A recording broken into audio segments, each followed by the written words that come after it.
नमस्कार, Asian news की खास पेशकश में आप सभी का स्वागत है। मैं हूं आपके साथ भागीरथ साहू।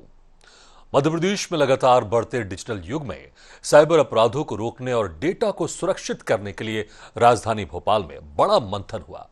कुशाभाऊ ठाकरे कन्वेंशन सेंटर में एमपीएसईडीसी और एमपीसीईआरटी की संयुक्त कार्यशाला आयोजित की गई, जिसमें सरकार, तकनीकी विशेषज्ञ और सुरक्षा एजेंसियों ने एक मंच पर डिजिटल सुरक्षा की रणनीति तय की। कार्यशाला में वरिष्ठ अधिकारी, मुख्य सूचना सुरक्षा अधिकारी और साइबर विशेषज्ञों ने उभरते खतरों, सुरक्षित ई गवर्नेंस, डेटा गोपनीयता और डीडीडीपी अधिनियम पर गहन चर्चा की। कार्यक्रम में मुख्यमंत्री doctor Mohan Yadav, ADG SI Manohar, प्रधान सचिव एम सेल्वेंद्र समेत कई वरिष्ठ अधिकारी मौजूद रहे। मुख्यमंत्री डॉक्टर मोहन यादव ने मीडिया से चर्चा में कहा कि आज डेटा सबसे मूल्यवान संपत्ति है, इसलिए देश की सुरक्षा के लिए डिजिटल सुरक्षा समय की मांग है।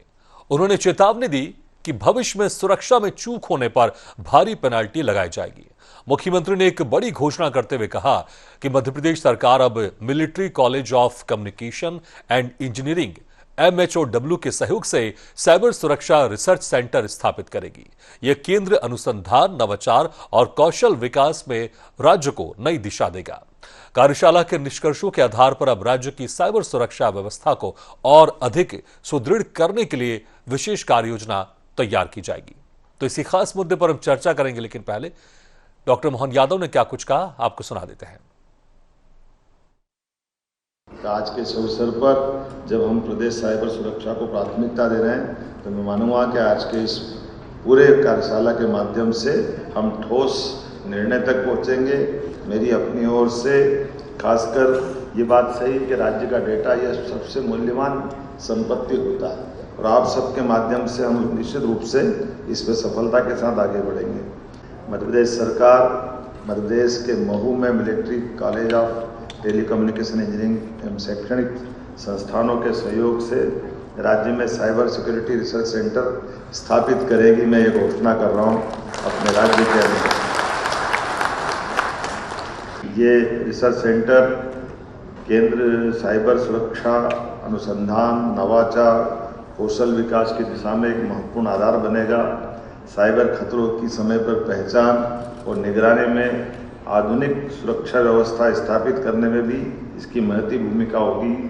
यह व्यवस्था केवल प्रतिक्रियात्मक नहीं, बल्कि पूर्व अनुमान आधारित निरंतर सतर्कता की दिशा में ठोस कदम रहेगी। आप सबका आभार, बहुत बहुत धन्यवाद। तो चलिए इसी खास मुद्दे पर हम चर्चा शुरू करते हैं। जो मेहमान हमारे साथ मौजूद हैं, उनका आप लोगों से तारुफ करा देता हूं। हमारे साथ हैं cyber expert Mahesh Srivastava ji, BJP प्रवक्ता डॉक्टर वाणी अहलुवालिया जी, कांग्रेस प्रवक्ता यशवंत सिंह चंदेल जी। आप तीनों मेहमानों का स्वागत है हमारे खास चर्चा में। सबसे पहले महेश जी, मैं आपके पास आना चाहूंगा। देखिए, जिस तरह से लगातार हम डिजिटल युग में बढ़ते जा रहे हैं, अब तो एआई भी आ गया है और हर कामों में एआई का इस्तेमाल हो रहा है, डिजिटल इस्तेमाल हो रहा है। तो इसको लेकर, साइबर सुरक्षित को लेकर सरकार भी यहां पर और सतर्क हो गई। पहले तो थी, लेकिन और सतर्क हो गई है, इसलिए कार्यशाला का भी आयोजन किया गया। आप लेकिन किस तरह से देखते हैं इस कार्यशाला को? और अभी अगर हम बात करें साइबर सुरक्षा में क्या कुछ आवश्यकता है और किस किस तरह के खतरे हैं सामने? और जनरली क्या रहते हैं, जो साइबर फ्रॉड लोग हैं, आए दिन रोज कुछ ना कुछ नए तरीके अपनाते हैं फ्रॉड करने के लिए। तो सबसे पहले जागरूकता तो करनी ही पड़ेगी। जितने भी लगभग school, college, government, private institution है, अगर हर जगह जाके कोई साइबर अवेयरनेस प्रोग्राम चलाया जाए कि आपको क्या क्या गलतियां नहीं करनी है, किस गलती की वजह से आपका अकाउंट हैक होता है, आपके फोटोज का मिसयूज कैसे होता है। तो एआई के थ्रू तो आजकल किसी का भी फोटो मॉर्फ करके उसको जनरली पॉर्न साइट में अपडेट कर दिया जाता है, उसको डराया जाता है और मोबाइल हैक हो जा रहे हैं। तो टेक्निकल वे ऑफ फ्रॉड रहता है जिसमें आपको मोबाइल का डाटा हैक करके उनके नंबर्स निकाल दिए जाते हैं, मतलब उनके कॉन्टेक्ट लिस्ट में जितने भी नंबर है उनको। फिर लोन वाले फ्रॉड हो गए थे। ऐसे फ्रॉड की लिस्ट बहुत सारी है। ये लोग नए तरीके देख लेते हैं कि अभी ट्रेंडिंग में ये चल रहा है, तो हम यूजर को कैसे मैनिपुलेट करके कॉल पे या फिर कुछ टेक्निकली भेज के कैसे उनका डेटा एक्सेस करके उनको कैसे पैसे ले सकते हैं। तरीके बहुत सारे हैं, रोज एक नए तरीके आते हैं। तो हमें कुछ ना कुछ अपडेट हमेशा चलाना रहेगा। और स्कूल कॉलेज में अगर कोई ब्रांच खुल जाए जिसके थ्रू मतलब हर महीने या हर सप्ताह में उसको एक बार अपडेट किया जाए कि अभी ये फ्रॉड हो रहा है, आपको इनसे बच के रहना, तो ये थोड़ा कम हो जाएगा। सरकार के इस प्रयास को आप कैसे देखते हैं, जिस तरह से कार्यशाला का आयोजन किया गया? कि अभी साइबर एक्सपर्ट्स भी देखा जाए तो काफी थोड़े कम है, इतने लेवल पे नहीं है। हम्म। जैसे पूरे मध्य प्रदेश के अगर सभी स्कूल में कार्यशाला की जाए तो हम्म। कम से कम उसमें 100 से 200 लोग लगेंगे जो कंटिन्यू कहीं ना कहीं जा जाके अपने अपने एरिया में ये कार्यशाला किया करेंगे। हम्म। तो उनके लिए उतने टेक्निकल नॉलेज वाले लोग होने चाहिए जो हर जगह जाके दे पाए। प्लस न्यूज में अगर आप दे सकते हैं कि बच्चे जनरली न्यूज ज्यादा देखते हैं ना, रील पे भी अच्छा है आजकल सारी जनरेशन आपको इंस्टाग्राम के रील ही देखती है, तो रील हम्म। अगर बनाया जाए कि फ्रॉड ऐसे होते हैं तो भी एक लेवल तक थोड़ा सही रहेगा। ठीक है, जिस तरह से आपने कहा कि लोगों के बीच में जो कार्यशाला आयोजित करनी चाहिए, लेकिन ये कार्यशाला यहां पर एक बड़ी रणनीति तैयार हो रही है और भविष्य के जो संभावित खतरे हैं उससे किस तरह से निपटा जाए और किस तरह से डेटा सुरक्षित किया जाए। डॉक्टर वाणी आहलूवालिया जी, देखिए जिस तरह से ये कार्यशाला का आयोजन किया गया, बहुत अच्छी पहल है ये, और इस तरह की कार्यशाला के आयोजन और होने चाहिए, क्योंकि जिस तरह से सारी चीजें बात करें, पहले सब कुछ फाइलों में हुआ करता था, अब फाइलों से धीरे धीरे सब डिजिटल होता जा रहा है। अब तो एआई भी आ गया है जहां पर तमाम चीजों में उसका इस्तेमाल भी किया जा रहा है, और इस बीच में सरकार की ये प्रतिबद्धता कि सभी लोगों का डाटा, चाहे वो आम नागरिक हो या सरकार हो या खुफिया डाटा है, उसको सुरक्षित करना और किस तरह से साइबर हमले उसको रोकना, इसको लेकर एक कार्यशाला का आयोजन किया गया। अब इसके बाद और सरकार के आगे क्या रणनीति रहेगी, किस तरह से जो एक संकल्प लिया गया है उसको जमीन में उतारा जाएगा। जी, मैं नमस्कार करती हूँ भागीरथ जी, आपको और तमाम इस चैनल के जो श्रोता हैं और हमारे पैनलिस्ट्स को भी। देखिए, हम सब के ध्यान में रखना चाहिए कि ये जो कार्यशाला है ये कलेक्टिव विजडम और कमिटमेंट का आधार पर रखी गई है। हम्म। और इसके साथ में जो ई गवर्नेंस है वो हमारे जितने नागरिक हैं उनको सुविधा प्रदान करने के लिए ई गवर्नेंस की ये जो ई मोड होता है डिलीवरी मैकेनिज्म में। और हर्ष की बात है कि पूरे देश में कर्नाटक के बाद मध्य प्रदेश का नंबर आता है, जहां पर 1750 से ज्यादा सर्विसेज हम ई मोड में हमारी जनता को डिलीवर कर रहे हैं आज के वक्त। तो पारदर्शिता के साथ जहां land records, health records, property records, registration के रिकॉर्ड्स और डिलीवरी ऑफ सर्विसेज होता है, उसके साथ में हम ये भी सुनिश्चित कर रहे हैं कि जो एजुकेशन सेक्टर है वहाँ स्कॉलरशिप के रिकॉर्ड्स, एग्रीकल्चर के सेक्टर में जो रिकॉर्ड्स मेंटेन होने हैं, जो सर्विसेज से संबंधित रिकॉर्ड्स हैं, सब्सिडी के हैं, इनको सुरक्षित भी रखा जाए। देखिए, आज हमें ये समझना होगा कि डेटा आज की नई इंटरनेशनल ग्लोबल करेंसी है और इसको सुरक्षित रखने के लिए मध्य प्रदेश सरकार ने सुनिश्चित किया है कि जहां पर एमपी सर्ट की शुरुआत भी की है, स्टेट में नेटवर्क का होना, risk assessment, security monitoring, data centres को स्थापित करना, स्वान security, zero trust architecture, DPDP act को लागू कर, ये बहुत सारे महत्वपूर्ण आयाम है जिनको हम माननीय मोदी जी के नेतृत्व में, माननीय हमारे गृह मंत्री अमित शाह के दिशा निर्देशों में हम अब यहाँ मध्य प्रदेश में इसको सशक्त भी कर रहे हैं। इन पर और अधिक हम ध्यान देते हुए इनमें सक्षम जो हमको प्रयास खड़े करने हैं हम वो पूरे कर रहे हैं। बिल्कुल, और उम्मीद करेंगे, क्योंकि हर आम और खास व्यक्ति यही चाहता है कि उसका जो डेटा है वो सुरक्षित रहे। और मैं रुकना चाहिए, यशवंत जी कैसे देखते हैं आप इस कार्यशाला को, क्योंकि जिस तरह से सरकार के कई वरिष्ठ अधिकारी, कई वरिष्ठ पदाधिकारी इसमें शामिल हुए, खुद मुख्यमंत्री डॉक्टर मोहन यादव शामिल हुए, और जो सरकार की यहाँ पर एक प्रतिबद्धता है सुरक्षित डेटा को लेकर, आप इस कार्यशाला को कैसे देखते हैं और इस प्रतिबद्धता को आप कैसे देखते हैं? आदरणीय भगीरथ जी, आपको और साथी पैनलिस्ट को पहले तो मैं प्रणाम नमस्कार करता हूं। और भागीरथ जी, आजकल जैसे ऑनलाइन फिनेंशियल फ्रॉड बहुत बढ़ते जा रहे हैं, हम सब लोग देख रहे हैं कैसे लोगों के खाते से पैसे दूसरे अकाउंट में ट्रांसफर हो रहे हैं।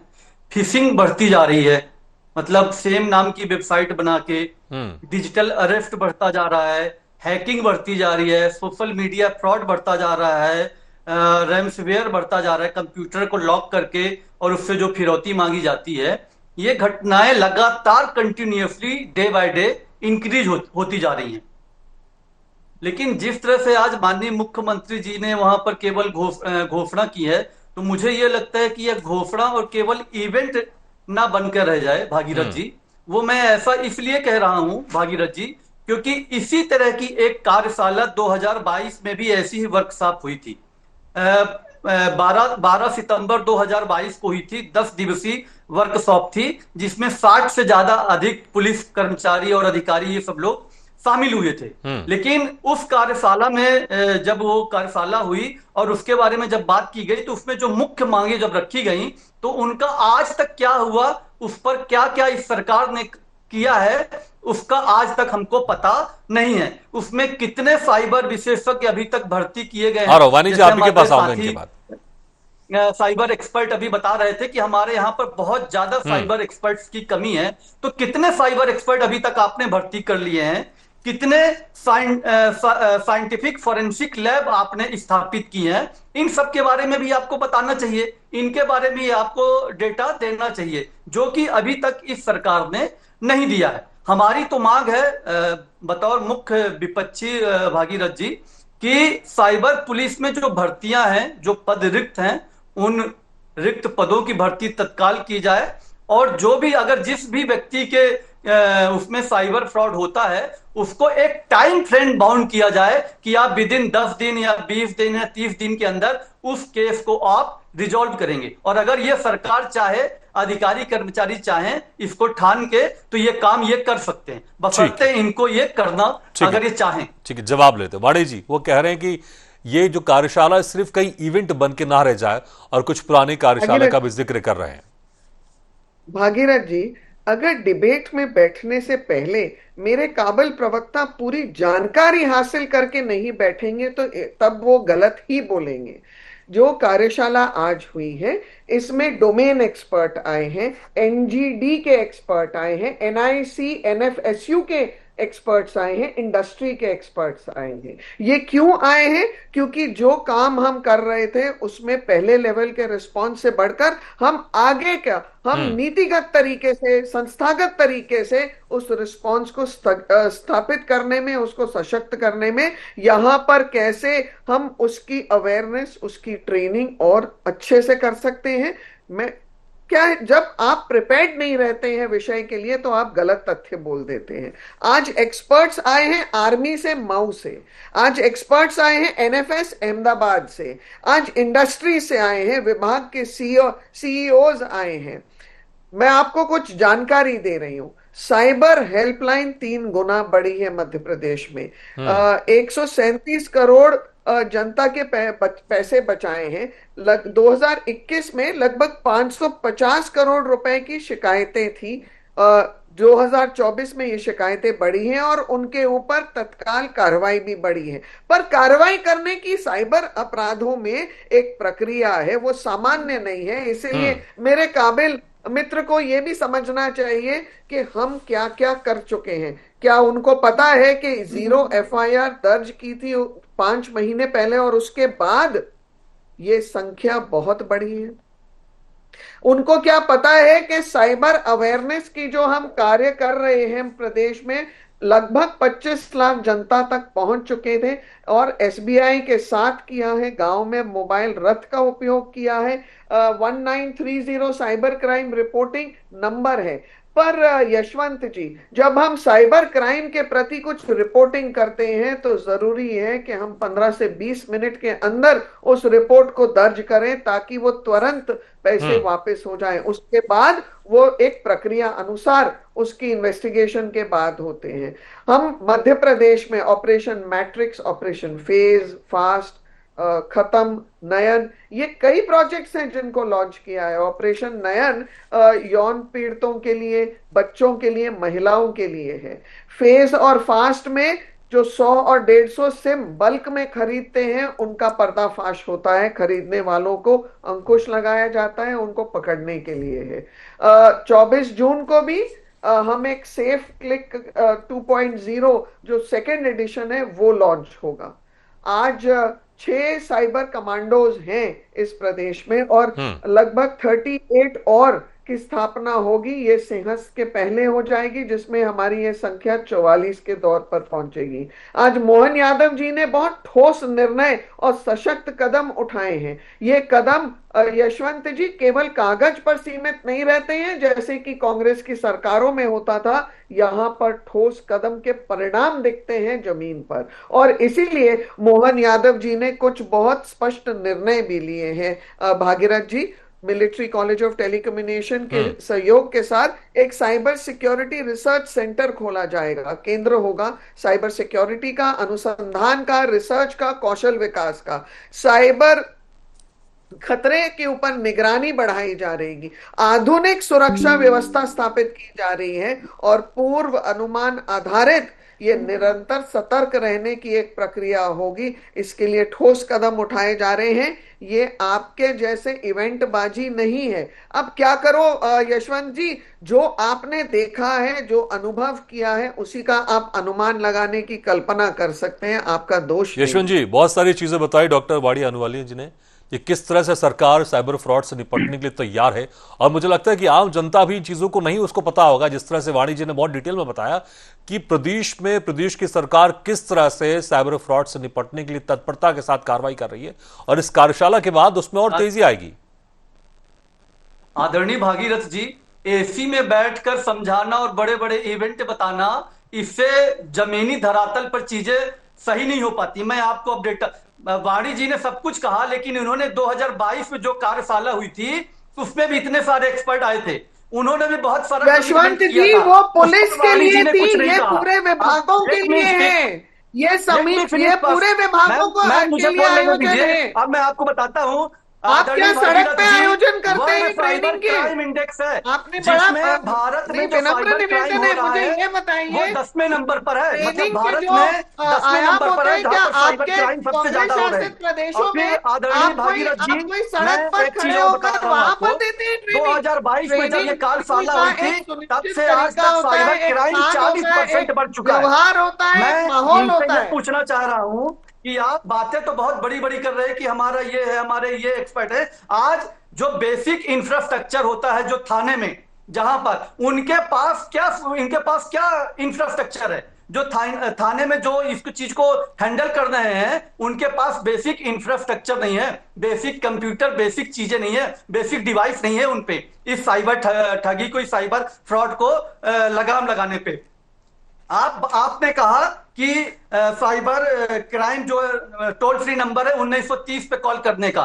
भागीरथ जी, मैं इसका प्रत्यक्ष उदाहरण हूं। मेरे यहाँ पर मेरे मोहल्ले में एक बंदे का इस पे हुआ, इस तरह से उसने साइबर 1930 में कॉल किया, उसको बोला गया कि आप थाने जाइए, थाने वाले बोलते हैं कि आप 1930 में कॉल करिए, और इसी तरह से ये एक दूसरे के ऊपर टालते रह गए, और अंत में रिजल्ट क्या लिखना, अंत में रिजल्ट वो बेचारा फ्रस्ट्रेट हो गया और उसने अपनी कंप्लेन ही बंद कर दी। उसने बोला कि मुझको कोई कंप्लेन ही नहीं करनी है।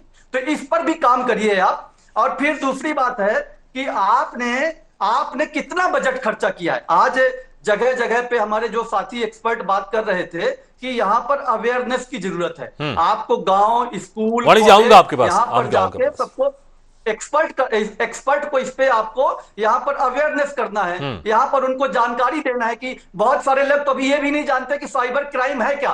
मेरे खाते से पैसा निकल गया, अब उसके बाद मैं क्या करूं।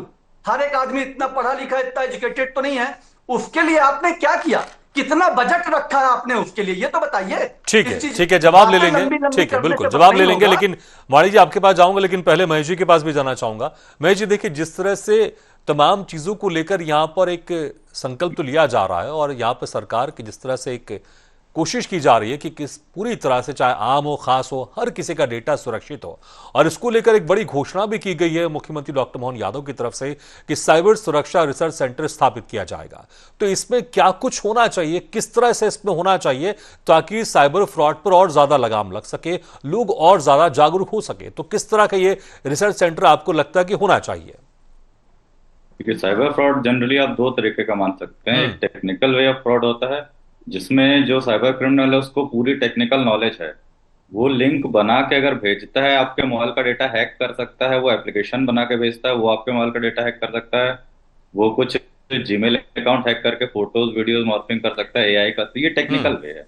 दूसरा होता है वो आपको सिर्फ कॉल पे डराते हैं। हम्म। जैसे कई बार कॉल आता है कि आपके बच्चे का एक्सीडेंट हो गया है, मैं हॉस्पिटल से बात कर रहा हूँ और अभी 10,000 रुपये डालिए, नहीं तो आपके बच्चे का ऑपरेशन नहीं हो पाएगा। तो हम्म। इसमें उसको टेक्निकल नॉलेज नहीं थी। डिजिटल अरेस्ट वाले में उसने सिर्फ वीडियो कॉल पे उसे डराया गया। हम्म। तो टेक्निकल नॉलेज वाला अलग फ्रॉड है और बिना टेक्निकल वाला अलग है। तो कॉल पे डराने वाला जो अटैक है वो जनरली आप क्या बोलते हैं कि किसी को बता सकते हैं, अवेयरनेस दे सकते हैं। दूसरा जो टेक्निकल है उसके लिए एक टेक्निकल आदमी चाहिए होगा जिसको इतनी नॉलेज हो, हम्म। वो देख सके कि मोबाइल रियल में हैक हुआ है कि नहीं हुआ है। जनरली बैंक अकाउंट तो सिक्योर है काफी, हम्म। क्योंकि बैंक अकाउंट इतनी इजीली हैक नहीं होते, बट वो यूजर कुछ गलती करता है।